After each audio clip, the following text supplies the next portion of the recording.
That morning it came in very slow. It had rained the night before, and both armies were crouched, and around dawn objects began to become visible in the early morning light, and some picket fired a musket, and that was almost a signal gun.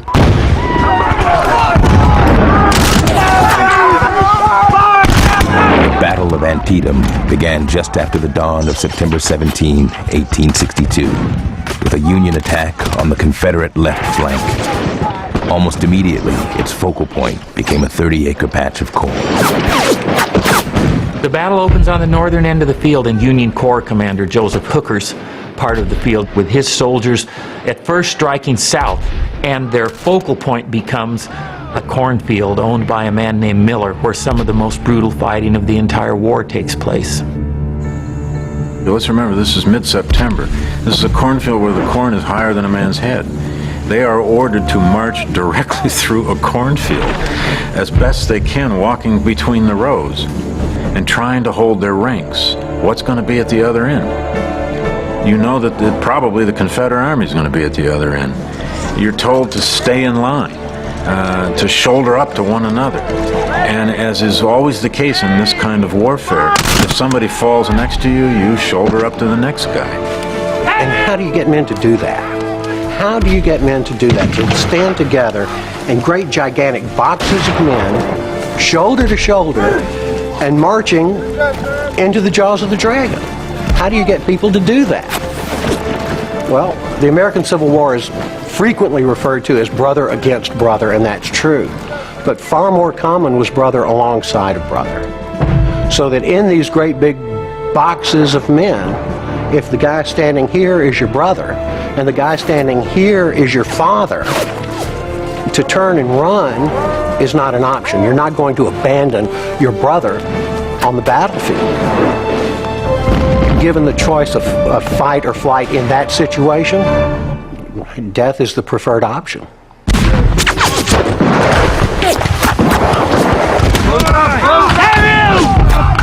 Those thousands of men marching through that cornfield that morning end up marching into musket fire from the Confederate side, utter confusion, blindness from the smoke and the mist and the fog, and they are slaughtered by the hundreds.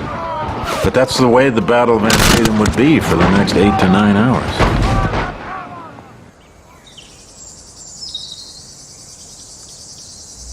Robert E. Lee never intended to fight a decisive battle in western Maryland.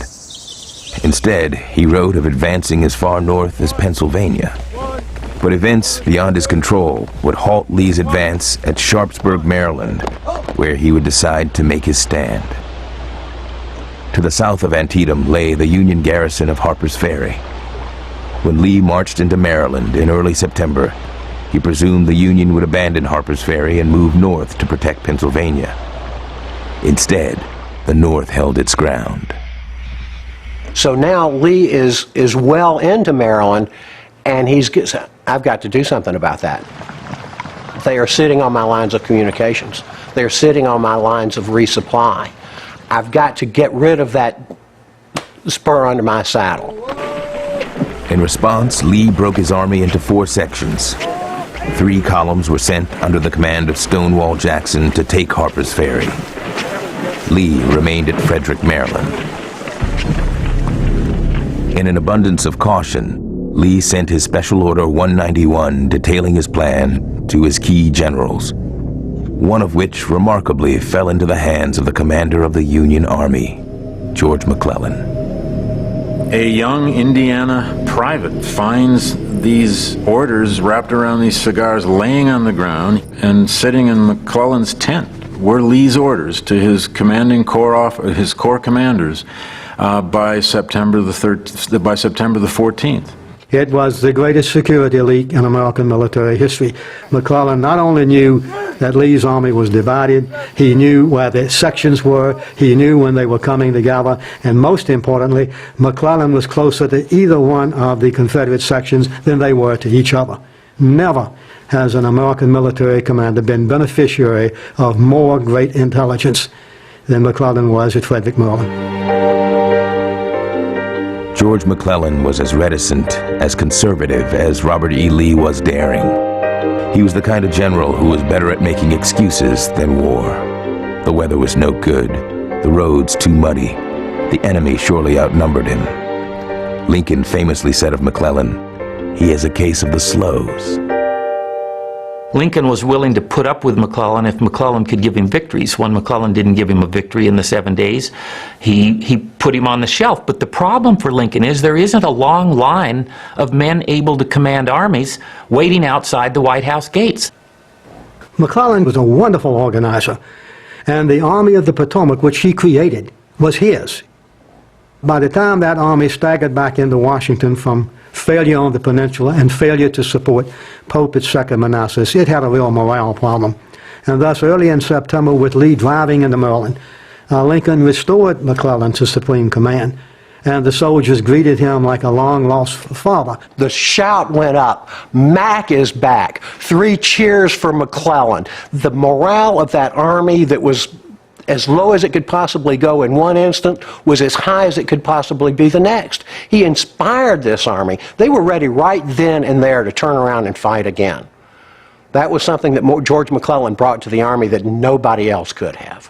And yet, even when the authenticity of Lee's orders was confirmed, McClellan once again failed to take decisive action. He lets the 15th go by. The 16th goes by with only light skirmishing. 2 full days drag by without his pressing the issue with Lee. That gives Lee an opportunity to bring up the soldiers from Harper's Ferry. And by the end of the day on the 16th and through that night and early morning on the 17th, the soldiers on both sides knew that something was going to happen the next day, that there would be a big fight. Ready!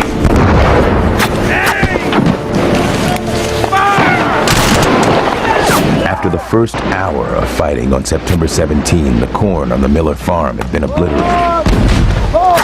Wave after wave of advancing soldiers, tens of thousands on both sides, attacked and counterattacked. By one account, this 30-acre patch of corn changed hands 15 times. It's disorganized, it's chaotic, it is loud, the thousands of muskets, the roar of the artillery.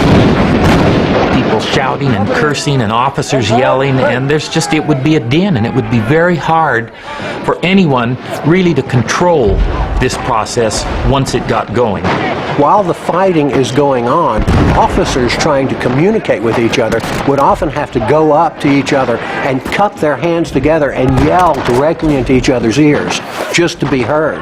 And sometimes even that didn't do it. Sometimes even at that, orders were misunderstood. The killing is just intense, it's disorganized, and these men are just going down in incredible fashion. Dead bodies everywhere.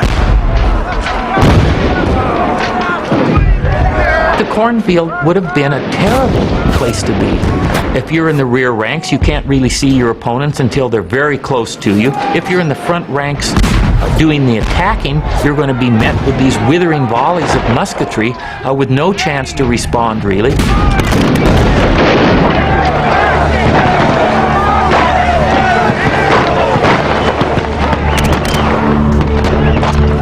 You have them coming in like waves, like ocean waves. You have a front line coming in, and then you have coming in on the left another line, and then you have coming in on the right another line, then you have coming in reserve another line. So it's just line after line, mass after mass moving forward.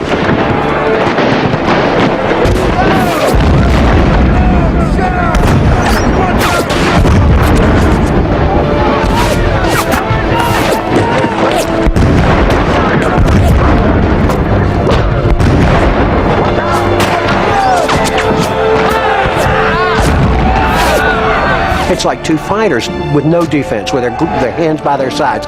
I'll hit you and now you hit me. It's assault upon assault upon assault, and yet they continue to slug it out through that area through most of the morning.